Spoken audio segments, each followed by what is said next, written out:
Good morning, Buck fans. What's up? You're tuning in to the Bucks preview game on the Aftermath on 102.9, the game Broad Street South Radio. I hope y'all doing all right. Today is the day. The Buccaneers are going to be playing the Saints. This is going to be a good matchup. Let me give you guys the update of what's going on when it comes to the players that are going to be in and out. So let's start with the Buccaneers. So as of right now, it looks as if we already know the main people that are going to be out. You have Jamel Dean, he'll be out. He's not playing. Servassier, Khalija Kansi is not going to be playing. So those are the people that we know for certain that are not going to play. I think Carlton Davis will be game time, but it looks as if he's going to play. So that's a good thing. And then if we go to the Saints, it looks as if Jordan Howden, the safety, he's going to be out. Cesar Ruiz, the guard, he's going to be out. And their cornerback, Paulson Adebo, will be out. And it looks like Foster Moreau, the tight end, is questionable. And a surprising moment is that Derek Carr is going to be most likely playing, which, in my opinion, this bodes well for the Bucs defense. So I'm just going to start on the defensive side because that is the what I'm not truly worried about. So I want to start there. But before I do that, I want to bring on a special guest so we can chop it up and we can get his opinions on it. You guys remember this guy is an Eagles fan, so he kind of had the last laugh. So let's bring on Angel Martinez of Broad Street Radio. What's up, listen, sir? AJ, one is, listen, I don't like to gloat or any of that stuff, but for 2 years, you guys got to remember the year after we won the Super Bowl, right?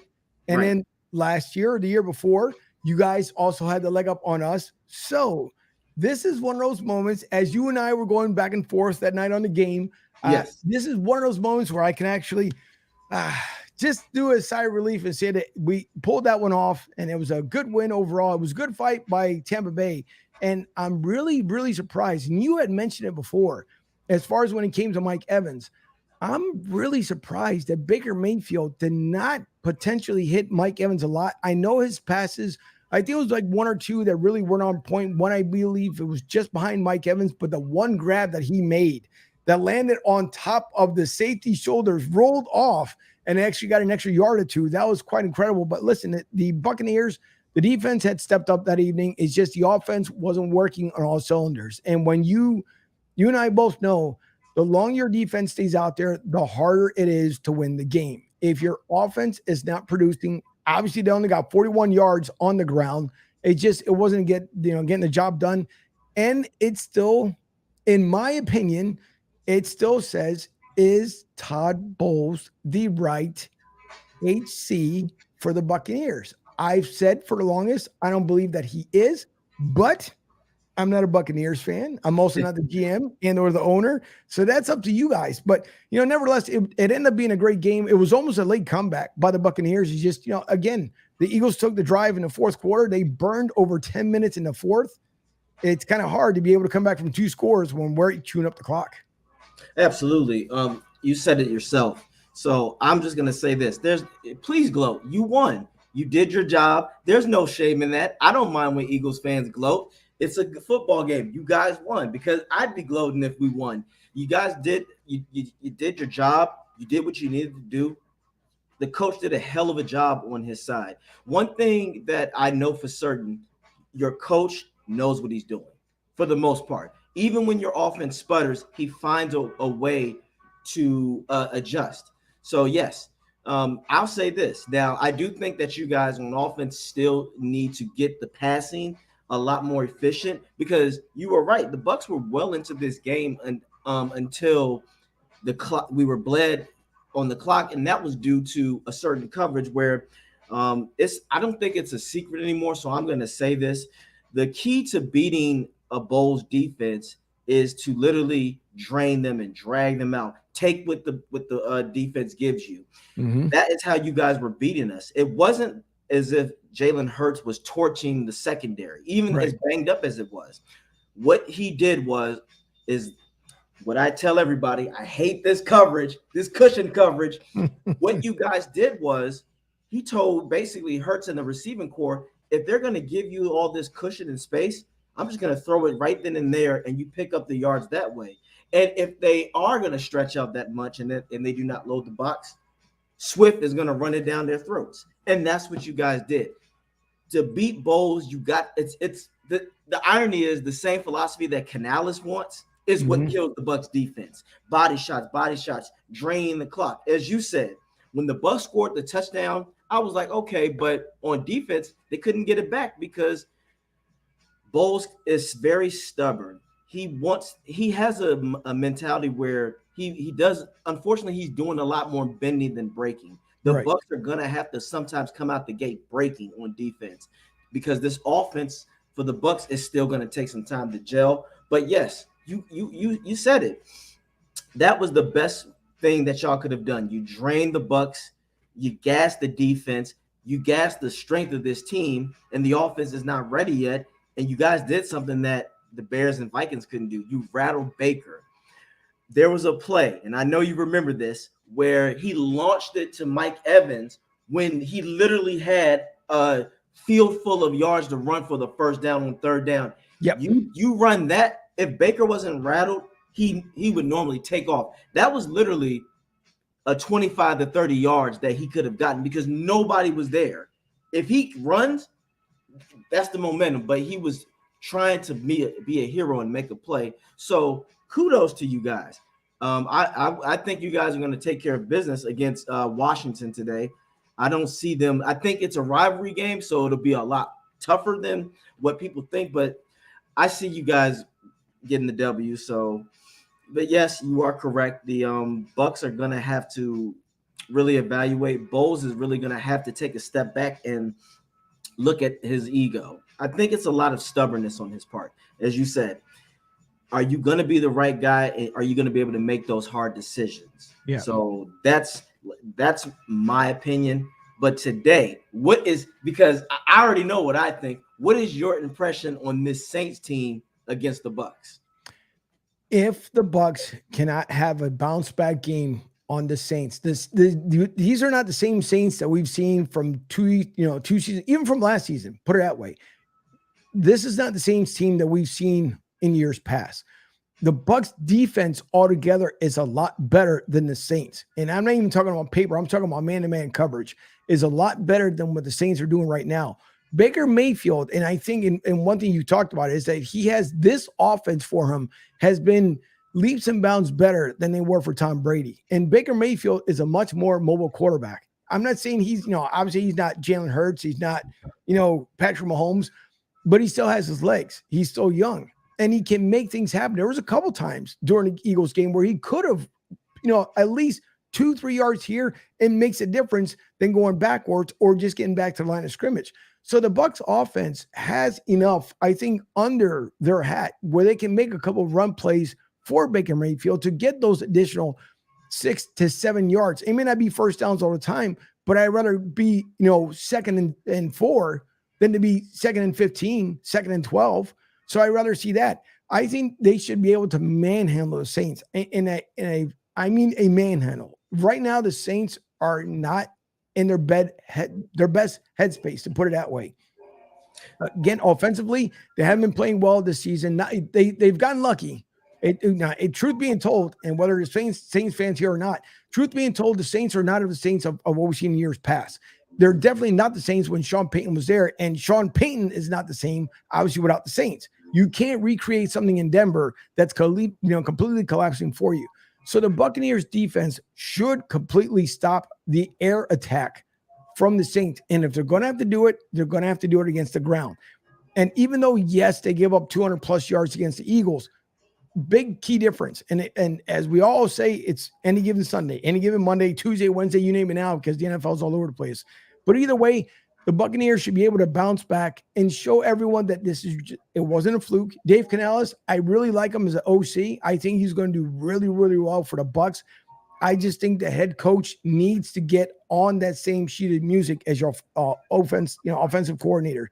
Obviously, he's on with defense, and I got no problem with that. And I even told you during the game, during your pregame the last week before the game was, I wasn't 100% confident on the Eagles beating the Bucs because, again, this is a complete different team from last season. So the surprise by the Eagles to be able to go in there, not only a Bucs fans, and that's one thing I'm going to say too, you cannot allow 900 plus Eagles fans to come to your house and call it a home game, because for the Eagles fans, that was a home game. We travel well everywhere we go. And even if we get beat, we still travel well, and we never travel than less than 700 folks at a time. So that was rough for the Bucs. But no, the Bucs should have no problem beating New Orleans today. And if they do, it's because they haven't gotten over the loss from last week.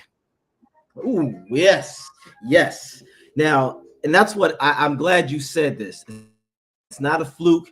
You guys are still the reigning NFC champions. You're still a solid team. You have a great line, even though y'all held a couple times. I ain't going to go into that, but you have a solid line. Your defensive line is solid. So if I am the Bucs, I do honestly think the coaching staff from that game, they kind of just packed it in. The players were still fighting, but they packed it in and said, you know what, let's learn from this. That's my only thing that I do see from this coaching staff that was different from last year. Last year's coaching staff was, well, we're just going to do it anyway.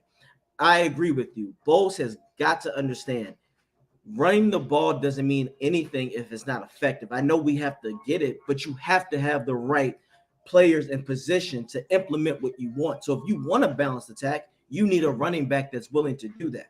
That is the key today. Rachaad White has got to understand that there's going to be instances where you need to run through and not around defenders. You cannot dance, because this still is a good defense. They're not as dominant, in my opinion, like you said, but you still have Demario Davis flying around. As much as I can't stand Cam Jordan, he can be a situational changer. They still have Matthew. He's not the honey badger anymore. He's just the badger on the wall, but he still can be effective. Marshall Lattimore, we'll get to him. But yes, if Rachaad White can barrel his way consistently 3 to 5 yards each run, that makes a tremendous difference and takes a lot of pressure off your offense. Then that's when the play action can get going. Then you can do bootlegs. But I look at it like this. Let's say in the first quarter, the run game is not where it needs to be. Set the run game up with the pass. There's a reason why you have Mike Evans. You have Godwin. You need to explore the Bucs on offense. Canales needs to open up the playbook and get Canales and get Trey Palmer going. He needs to get Otten going. You have other weapons. Evans cannot be you want him to be the priority, but as we know, Lattimore still can play Evans very well, and they might double him. So with that being said, utilize the guys that you know that they're not worried about. The Saints already know when it comes to the offense, Evans and Godwin, take them out the game. Yeah. Make Baker one-dimensional. Take Rachaad White out the game. So the key thing they're going to do is say, okay, we take those two out. So get the short crossing under routes going. With Palmer's speed, Demario Davis can't cover everybody. I guarantee you this, his main primary is to make sure that the tight end doesn't get a lot of short catches, and use Otten to run up the seam. He has the fluid speed to run. Palmer should be the guy where I would target and say, you know what? Let's see what you got. Let's put that 4-3 speed to use. Let's have the Saints defense have to have a corner and a safety to guard you, because that is going to open up a lot of things with Evans and Godwin. So you're right though, but that run game, I've lost a lot of faith in Rachaad, because for someone who plays the running back position before, and I play even backyard football, my duty is to punish and destroy the guy to where when the game goes on later on, he is so not just physically exhausted, but mentally. If you go back to the Bucs when they beat the Chiefs in the Super Bowl, when Fournette ran the ball, you could clearly see in the second half, they didn't want to tackle that man because he was bludgeoning them to death. So Rachaad is definitely going to have to do that. The Saints are not the Eagles. Thank God. As you said, I see the Bucs having a bounce back game today on offense. I see, and the reason why let's go to the defensive side. We are banged up, but you have more than enough to make it happen. Yeah. But again, we've just talked about this. Bowles, you cannot allow this to ruin your defense. You're going to get them gassed because the Saints, I can tell you right now, they're not trying to come in here and throw 30 points on us. If the Saints, if they can get the 20 in their mind, it's like we're winning. Or if we tire this Bucs defense out so much, then we could possibly blow them out because now we can pin our ears back against their offense if they're not gelling yet. So defensively, Bowles cannot allow Carr to march up the field. He's got a banged up shoulder anyway. Attack him, blitz him, put pressure on him, play man. I don't care that Dean is going to be out because a lot of people, to me, playing zone is harder than playing man because if your main objective is to beat your guy off the line, if you get beat, oh well. But zone, that's a thinking game. If you overthink it, then you're going to lose. Now that is my thing. Do you agree or do you disagree? Where I think the Bucs should play more man coverage and blitz. No, I agree because again, you have to put Saints on their back. And the Bucs defense can put on that pressure. The Bucs defense, I will say this much here. They don't have to even show a blitz because you don't know. One thing I will give credit to Todd Bowles and his defensive squad is they can bluff the blitz game so well that you have no idea if they really are going to blitz because you see them shift that line, right? Just enough before the count starts. But they're so well versed in that it really starts to make you think. And that was kind of one of the reasons why I wasn't certain if the Eagles were going to be able to pull off or not, because the Bucs defense is probably one of the few teams in the NFL that will do that, will actually make you think. Because if you're Jalen Hurts, you're looking at the line, wait a minute. The right line over here is moving, but I see my left safety moving. What's going on here? And then they quickly will switch things up. And then as you see, they'll start approaching the line here, but they all fall back and go right into play there. And that's the one thing I will say as far as when it comes to the Bucs, that's they have mastered that, and every year continues to get better. Something that the Bucs end up doing. So I agree that you have to, if you're going to win this game, you would have to take Rashard out. You would have to take Mike Evans out, and even on Mike Evans and Bucs fans, Bucs as an organization, could have Mike Evans gone on the mic afterwards and said, like many divas, why didn't I get the ball more? Why wasn't it passed more?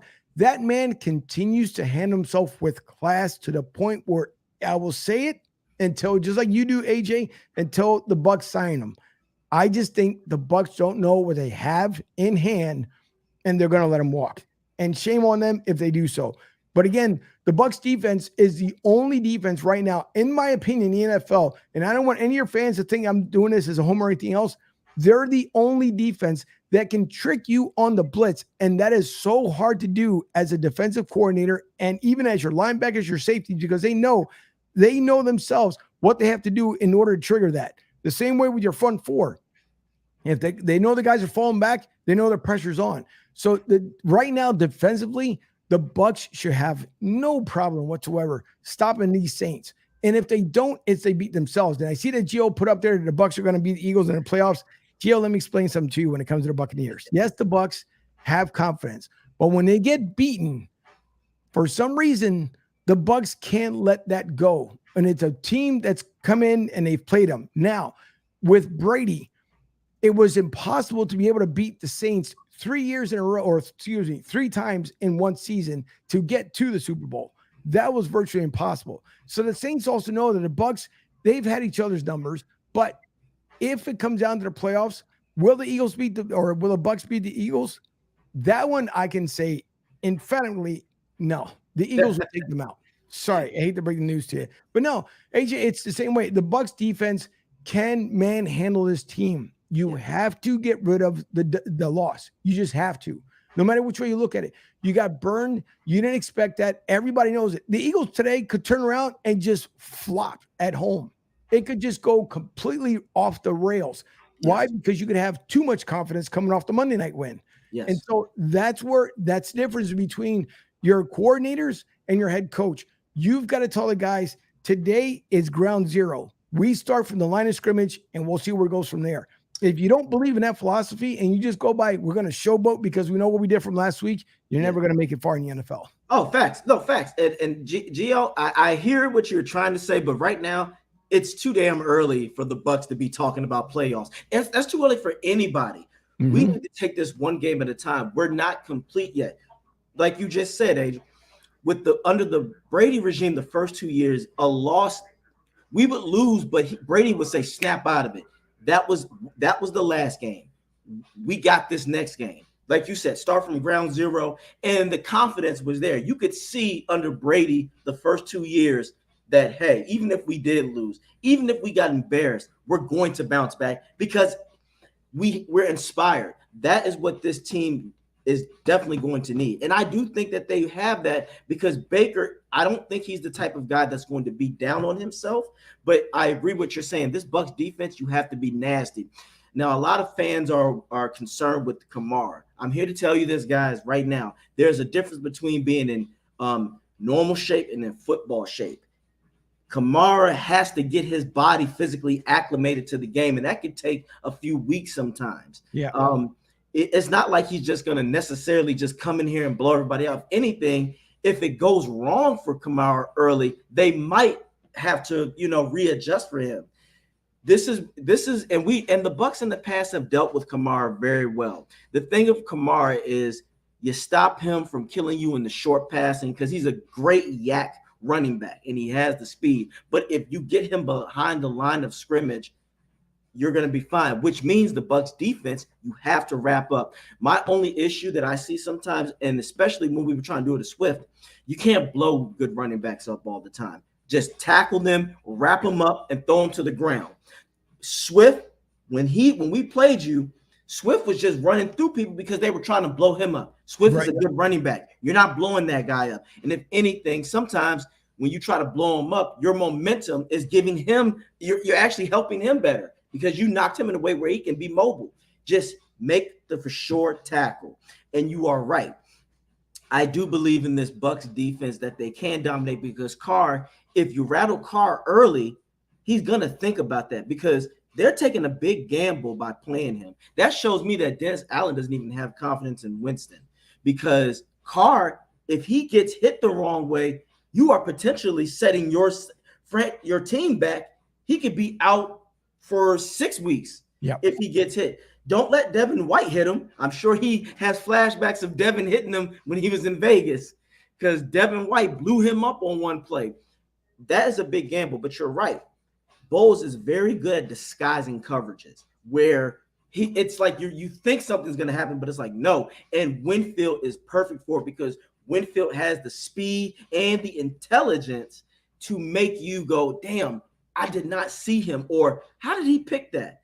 You are absolutely right. The guys that I think on defense that need to step up, though, this is to me a moment for JTS, Joe Trashenka. If you don't, remember, the Eagles, you guys have an elite line. I will give you that. Your line is elite. But the Saints, not so much. And they got starters out. So with that being said, he needs to get pressure. The linebacking core, the edge rushers have got to get pressure. If you don't get pressure, this is where I think Yaya needs to come in because at this point, JTS, you will be nothing more than a rotational player. That's not bad, but you got to be the guy. Shaq Barrett, he has enough on his resume. I think he's going to get doubled. So it has to be one in the trenches. You win in the trenches, but you also help the trenches by I like my philosophy on defense is causing chaos on the line of scrimmage to where your quarterback has to do this. Right. He has to do this and readjust. That's when we got you. But if your quarterback can literally just sit there comfortable, that is a recipe for disaster. Like you said, the Bucs should definitely take care of business. The offense, I do believe that this Bucs defense is going to get turnovers, and they're going to put the offense in a position where they will not walk away less than 3 points. That's my opinion. I just think Levante is going to have a good game. Devin, I think he's going to be solid. But I'm really looking forward to what is JTS going to do because he has to get that because Shaq is going to be doubled again. So that's where I see things going. And when it comes to this Marshawn and Mike Evans matchup, I could be a little biased, Angel, so forgive me, but I feel like the narrative for Marshawn is that he's this lockdown corner, but he holds a lot. And when Evans dominates him, then they'll throw offensive interference. So if you're going to let these guys play, you need to let them play. Right. But I do believe that Evans, he must keep his composure. But at the same time, the refs need to watch Marshawn. I'm going to tell you what, Angel. Do you know how many incidents that Marshawn Lattimore has been in with the Throughout Bucs? his career? Yeah, That I can think of, probably at least over 10. exactly. And you know how many times? Guess where he is at? He's on the Buccaneers side. Yeah. As a player, when the play is over, you go back to your team.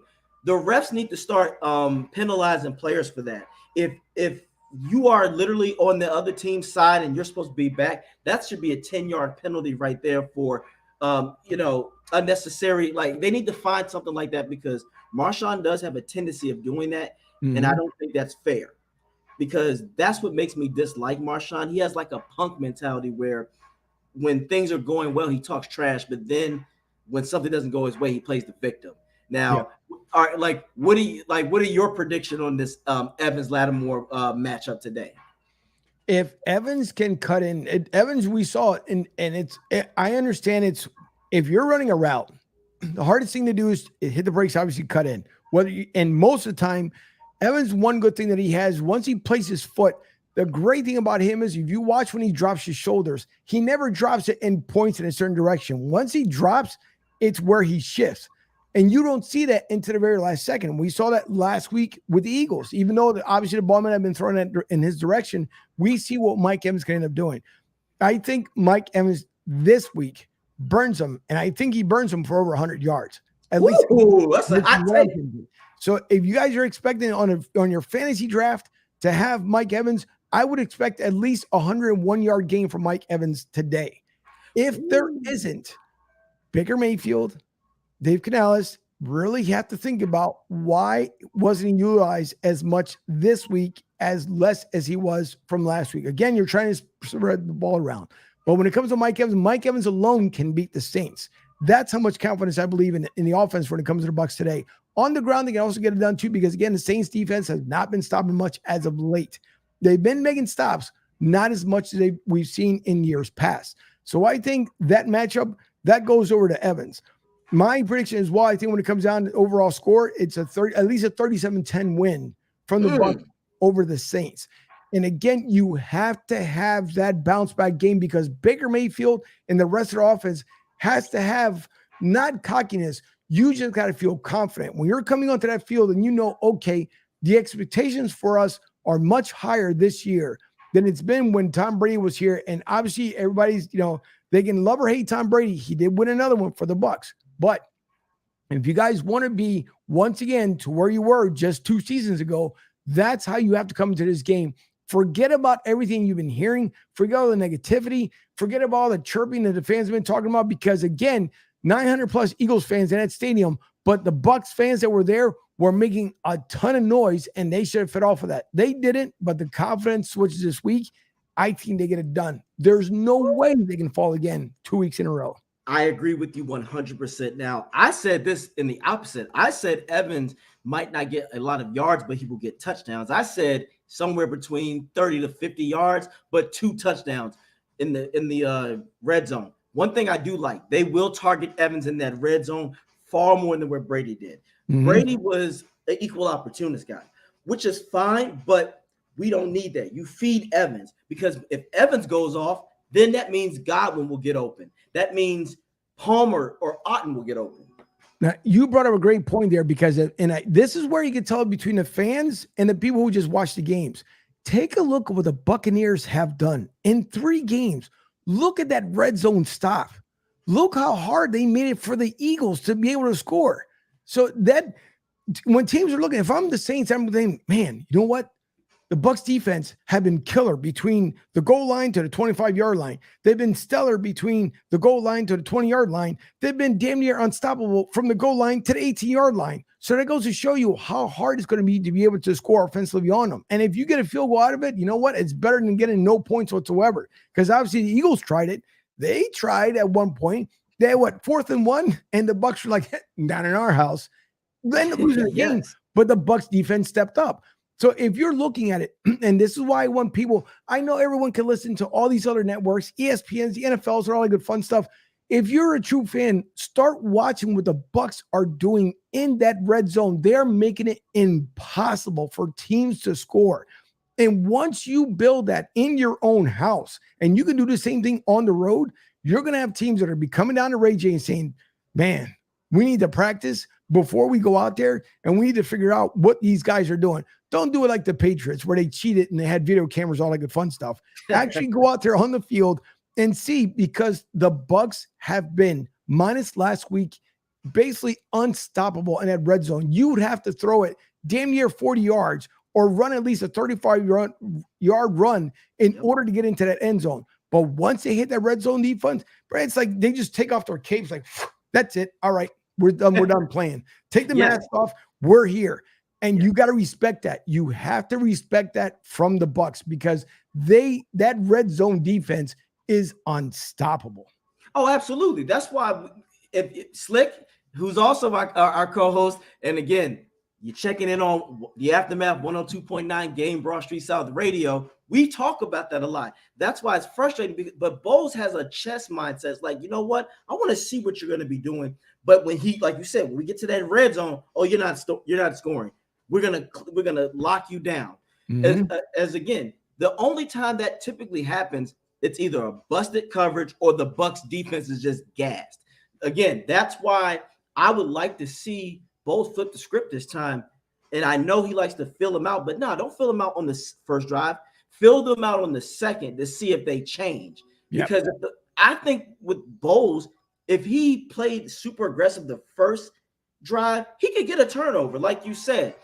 If it's not through a sack, it's through an interception of a disguised blitz. And Winfield or Izin will be that weapon, because, like you said, he can disguise it where you think the quarterback will go, okay, this guy's definitely coming in, and then he backs out. No, what happened?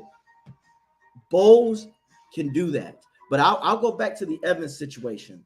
I thought that Evans would get at least 2 touchdowns in the red zone, or it might be a one bomb play. Because you're right. I do think that Marshawn is going to come in with a little ego. Mm-hmm. But I also think that the Bucs, I know you heard what Cam said, like, this isn't a rivalry. Yeah, you know what? You're right. It's not a rivalry because we're better. As long as the Bucs have been around, we got 2 Super Bowls. We have a lot more accolades than the Saints. You've been around since 66. Lyndon B. Johnson was in office. Your first playoff win was during the Reagan or Bush, the first Bush presidency. Stop it. Yeah, exactly. So overall, we own them when it really matters. Don't nobody care about regular seasons. Again, that's why the Bucs do need to take care of business. Now, my prediction was 31-10. I said this. I said the defense is going to pick them off at least twice. Yeah. They're going to get between 3 to 5 sacks, because I don't see if a wounded Carr is not going to want to move and like he can, because I think personally Carr is just doing this so Winston doesn't take his position. But this is a dangerous situation because, like you said, the Bucs defense, this is not a team that you can half-ass, because if you get hit, and look, we're forgetting, what if Vita has a good day? They double him. That's true. Then you got Gaines that could get there. So if the Bucs, I said this, if the Bucs get into the trenches and they win right then and there, yeah, it's going to be a long day for the Saints. The Saints, because if they try to throw deep, Olave is a good receiver. Don't get him twisted. But I like Carlton on him, and Delaney played solid. Delaney was the guy who picked Hurts off against you guys. He didn't do bad. Deontay Smith, you saw it. Deontay did not have a great game. A.J. Brown went off, but with the Bucs secondary, that's why I tell people, I know we don't have the starters, but if you look at the task that we did against the Eagles. We lost, absolutely, but that made me feel better to go, hey, the Bucs didn't get blown out. It was a closer game. This Saints team is vulnerable, and they're sluggish and sloppy. Yeah. So I predict 31-10. But 37, if we can throw 37, the first round's on me. All right. That sounds good. And I will leave off with this too, because the dude, by the way, and I know you're probably listening, if not, and watching. I like the cute little clip that you rolled with Rondé Barber, obviously closing out the link. We get it. Rondé had his day, and he thanked the Eagles fans for showing up so he can get his ring. Listen, and mad props to him because obviously that is the face of the franchise. He did so well for the Buccaneers. So I'm not making any remarks for Rondé, but I do like now that you have to eat crow and rewind that tape back because that'll never play again as long as I'm on the show here because it was fun. Ronnie obviously had his he had his moment again. Well done. I love the way the Bucs did it. It was really classy, and they are a very classy organization. They will always continue to do so. There's never been any dramatic drama down here in Tampa Bay, which is nice for any of the teams that have been down here. Maybe the Rays only because they had to figure out what they wanted to do, but now they're getting a brand new stadium, so that's nice. But no, listen, again, it's going to be a high-powered offense game. I believe the defense needs to stay off the field, and they know exactly what they have to do. So Baker Mayfield, this has to be a well-balanced game. It has to, just like you said before. If the pass is not working, figure out the run, come back to it. That's why you have two halves every game because you never know what could happen. Unlike Miami, where someone got blown away. But anyways, that's a whole different thing. But no, listen, again, I appreciate, and AJ, I will say this much as well. So on my phone, and the one thing that I do miss, because you guys have it on the Aftermath show, the introduction. You guys know I love it. I dance to that thing all the time. I'll play it on my phone at work just so I can dance. What's even funnier now at work is, as it stops and the guy comes on and says, got him. So at work now, I'll just mess around with people. And as soon as they go to say something, no, got him, and I'll just play it. It's so much fun. So I appreciate you guys being on the network. I've loved you guys and enjoy you guys being on here. It's so much fun to listen to the show. And again, I don't care what show you watch the introduction to the Aftermath. And if you're not dancing the way that I am and enjoy how that was well put together, you guys have no idea what it is when it comes to podcasting. Because that is fire, complete fire. Well, we always appreciate you. And look, man, always, you're more than welcome to always join us. But as always, take care of yourself and good luck to your team and hell of a Sunday, my brother. Thank you. I appreciate you as well. Thanks, AJ. No problem, man. So yes, guys, as you see, the Bucs, even from an Eagles fan, the Bucs organization, we have a shot at being good. The Bucs today, the main objective is you have to be locked in, be willing, you have to believe in each other. The Bucs cannot afford to allow a team like this to beat you. And they have everything they have everything at their disposal, despite having some injuries on the secondary. Play the game the right way. So if you see something that needs to be changed, do it, Alice. Bulls, the same goes to you. Now, that is it for today. That is a wrap up. You guys always be sure to check out the Aftermath on 102.9, the game, Broad Street South Radio. And then you can also always check me out, AJ Turn Up. It's about Bucking Time on my personal podcast. And then when you go to my page, AJ Turn Up, you can check out the link and get you some fly gear like this right here. And as always, go Bucs.